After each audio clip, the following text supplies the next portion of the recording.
Hello friends, मैं अमित वर्मा और आप देख रहे हैं टॉपिक वाइज स्टडी।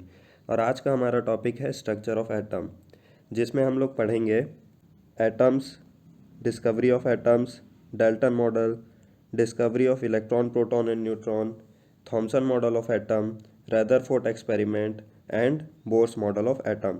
तो चलिए शुरू करते हैं। Atoms atoms are the basic unit of matter. अब बेसिक यूनिट्स ऑफ मैटर का मतलब ये होता है कि किसी भी एक मैटर का सबसे छोटा पार्ट। जैसे कि इसको समझने के लिए आपको पहले समझना पड़ेगा कि ये मैटर क्या होता है। ये मैटर ये होता है कि एक ऐसा कोई भी चीज़ जो एक स्पेस पे पर्टिकुलर एक साइज़ हो, जिसका कुछ शेप हो और वो कुछ वॉल्यूम कवर करता हो। जैसे कि आप जिस रूम में बैठे होंगे वहाँ कोई चेयर होगा, बेड होगा या आपका लैपटॉप होगा। ये सब चीज़ें क्या है, कुछ जगह एक स्पेस पे कुछ जगह कवर कर रही है और इन लोग का पर्टिकुलर शेप और साइज़ है।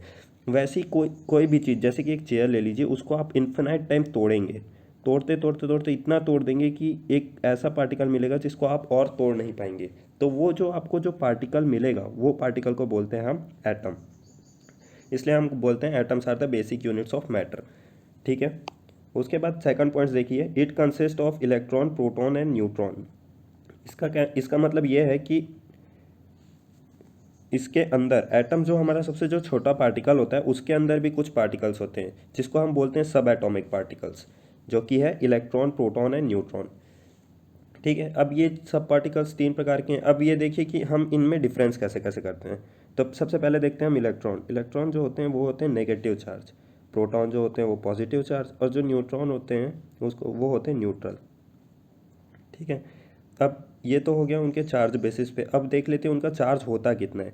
तो चार्ज जो होता है वो इलेक्ट्रॉन और प्रोटॉन का सेम होता है, जो कि होता है -1.6 इंटू 10⁻⁻⁹ इलेक्ट्रॉन के लिए, और वही प्लस में होता है प्रोटॉन के लिए। अब उसके बाद देखिए मास में क्या होता है, प्रोटॉन और न्यूट्रॉन का सेम होता है। जैसे चार्ज इलेक्ट्रॉन और प्रोटॉन का सेम होता है, वैसे ही मास किसका, प्रोटॉन और न्यूट्रॉन का सेम होता है, जो कि होता है 1.67 इंटू 10⁻⁻27 kg। और इलेक्ट्रॉन का होता है 9.11 इंटू 10⁻31 kg। ठीक है।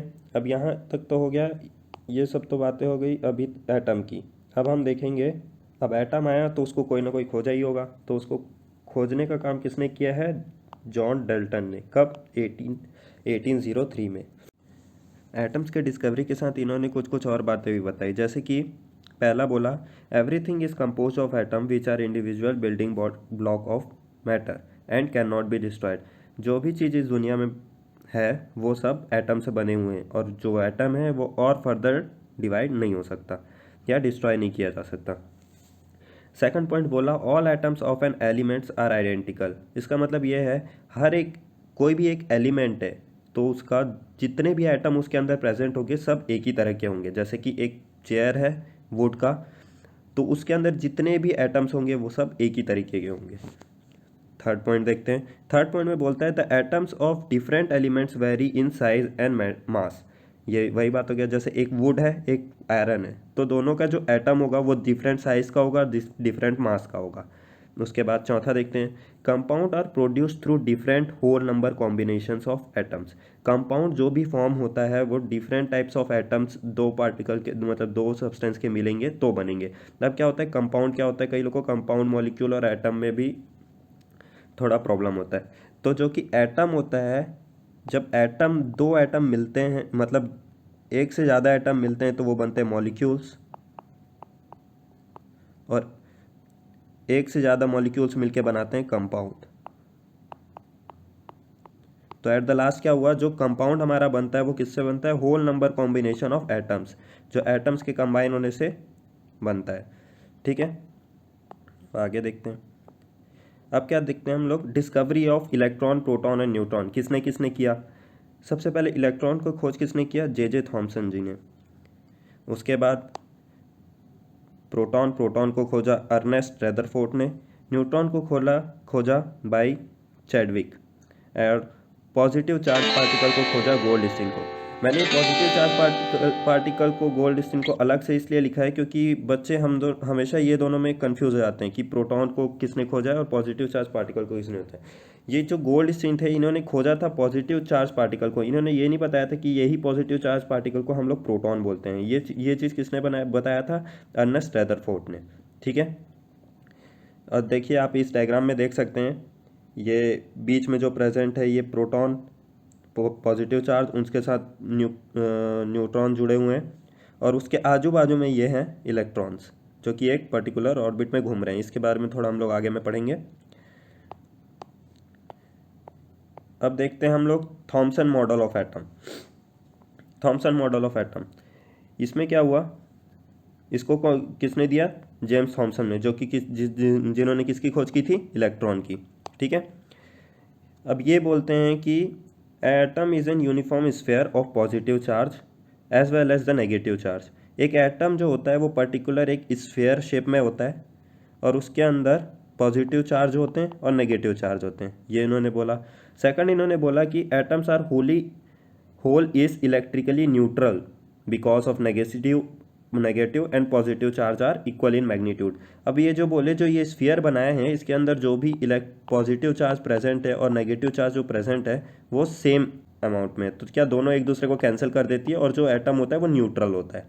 ठीक है, आप देख सकते हैं इनका जो इन्होंने प्रपोज किया था उसमें डायग्राम कुछ ऐसा था, ये एक स्फेयर शेप में है, पॉजिटिव चार्ज पूरा चारों तरफ फैला हुआ है, बीच में नेगेटिव नेगेटिव नेगेटिव करके ये जो है डॉट डॉट, ये है इलेक्ट्रॉन। तो ये आपको देखने से एक वाटरमेलन की तरह लगेगा, जैसे कि ये जो पॉजिटिव चार्ज है वो रेड कलर का पार्ट है और ये जो नेगेटिव पार्ट है ये उसके बीजे टाइप से। This model is also known as watermelon model, plum pudding model and apple pie model. ठीक है, अब इन्होंने बोल तो दिया, अब इसके बाद इन्होंने कुछ कुछ बातें नहीं बता पाए, जैसे कि वो बातें क्या थी? It failed to explain how proton and electron were arranged in atom so close to each other. इसमें ये नहीं बता पाए कि ये एक दूसरे के इतने पास पास कैसे अरेंज हुए हैं। ठीक है, इनका यही लिमिटेशन था। अब आगे देखते हैं हम रदरफोर्ड मॉडल ऑफ एटम। इसमें अब आए क्या? रदरफोर्ड कौन है? जिन्होंने प्रोटॉन का खोज किया। अब इन्होंने खोज कैसे किया? This was based on the experiment in which alpha particle were bombard in a thin gold foil plate.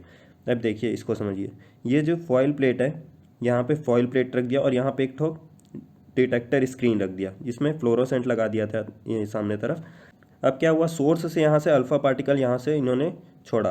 अब ये जब जा रहे थे अल्फा पार्टिकल, यह गोल्ड फॉइल था, ये जब जाते थे तो कुछ थे जो तो डायरेक्ट ऐसे पार हो जाते थे और कुछ थे जो हल्का सा डेविएट होते थे, हल्का हल्का, और कुछ थे हजारों में से लाखों में से एक ऐसा रहता था जो टकरा के वापस अपना पार्ट ट्रेस करता था। तो ऐसा करके इन्होंने एक्सपेरिमेंट किया और एक्सपेरिमेंट से इन्हें ये पता चला कि जो हमारा बीच में जो होता है एक एटम के, जो सबसे बीच में पार्ट होता है, वहाँ पे पाया जाता है न्यूक्लियस। ठीक है, तो उन्होंने और क्या क्या बोला वो देखते हैं। Postulates of Rutherford model of atom. पहला उन्होंने बोला most of the part of atom is empty, तभी तो वो सीधा पार्टिकल जा रहा था और बिना टकराए पार हो जा रहा था। दूसरा part, there are positive charge centre in atom which contains nearly the whole mass of atom. बीच में एक ऐसा पार्ट है जो कि पॉजिटिव चार्ज है एटम के, और वो पूरे एटम का मास वहीं पे निर्भर करता है। उस सेंटर को उन्होंने क्या बोला? न्यूक्लियस। तीसरा उन्होंने बोला the size of nucleus is very small compare to atom. अगर एटम के हिसाब से उस न्यूक्लियस का साइज बहुत बड़ा है, जैसे कि मान लीजिए ये स्फीयर एक एटम है, तो ये रहा उसका न्यूक्लियस, एक पॉइंट छोटा सा पॉइंट रहेगा न्यूक्लियस। और उन्होंने चौथा पॉइंट बोला electron revolve around the nucleus. इन्होंने, जो कि डाल्टन ने नहीं बता पाया था कि प्रोटॉन और इलेक्ट्रॉन कैसे अरेंज्ड है, इन्होंने बता दिया कि इलेक्ट्रॉन जो हैं वो रिवॉल्व करते हैं प्रोटॉन के। प्रोटॉन के मतलब जो ही पॉजिटिव न्यूक्लियस क्या होता है हमारा? पॉजिटिव चार्ज होता है, और वो पूरा किसका बना होता है? प्रोटॉन का। तो वही इलेक्ट्रॉन जो रिवॉल्व करते हैं न्यूक्लियस का, इन्होंने ये बताया चौथे पार्ट में। अब इन्होंने भी सब चीज़ नहीं बता पाया, क्या नहीं बताया, अब वो देखते हैं ड्रॉबैक्स क्या क्या बताया इनके।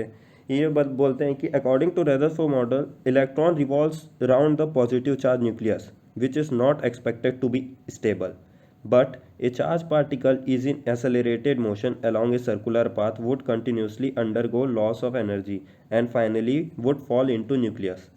This makes an atom unstable while atoms are quite stable. इनका बोलना ये था कि इलेक्ट्रॉन जो हैं वो न्यूक्लियस के चारों तरफ घूमते रहते हैं। इससे क्या होता है, घूमते घूमते घूमते उनका अगर कोई भी चीज़ मोशन में है तो उसका एनर्जी कभी ना कभी तो लॉस होगा ही। तो एनर्जी लॉस होते होते क्या होते हैं, वो न्यूक्लियस पे गिर जाते हैं। मतलब घूमते घूमते घूमते उनका एक समय ऐसा आता है कि उनका एनर्जी खत्म हो जाता है और न्यूक्लियस में गिर जाते हैं।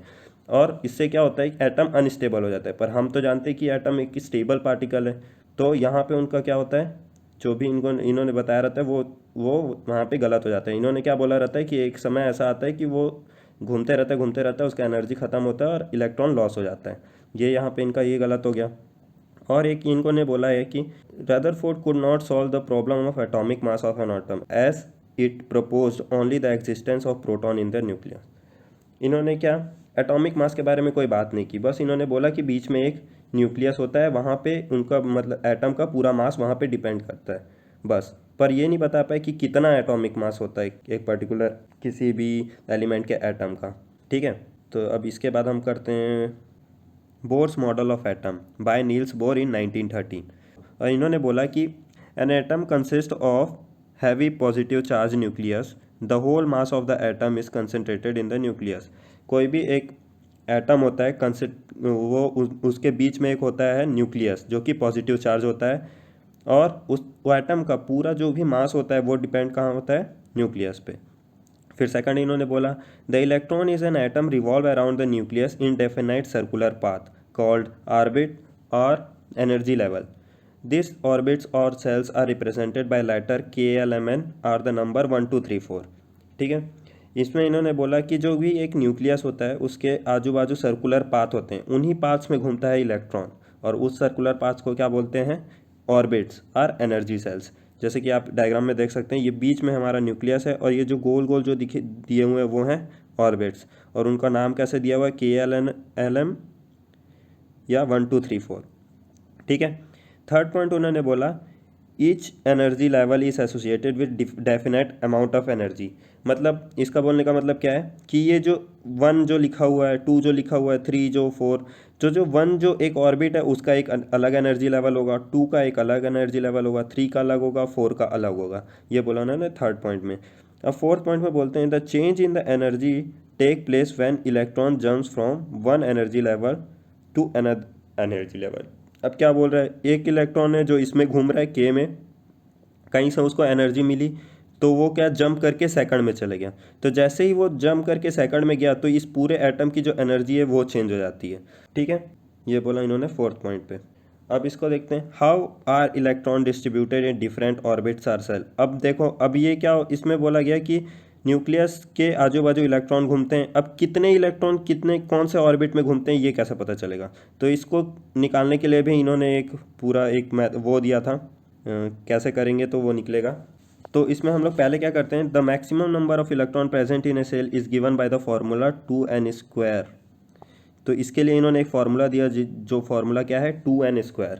जैसे कि ये फार्मूला कैसे यूज़ करेंगे, where n is the orbit number, n is the orbit number है। जैसे इसका 1 था, ये 2 है, ये 3 है ऑर्बिट नंबर। तो जैसे 1 है तो इसमें n की जगह 1 पुट करें तो कितना आ जाएगा, 2, 1 का स्क्वायर इक्वल्स टू 2। तो पहले ऑर्बिट में कितने इलेक्ट्रॉन रहेंगे, 2। सेकंड ऑर्बिट में वैसे ही जब हम वैल्यू ऑफ n पुट करेंगे तो कितना हो जाएगा, 8। थर्ड ऑर्बिट में जब पुट करेंगे तो हो जाएगा 18, और फोर्थ में हो जाएगा 32।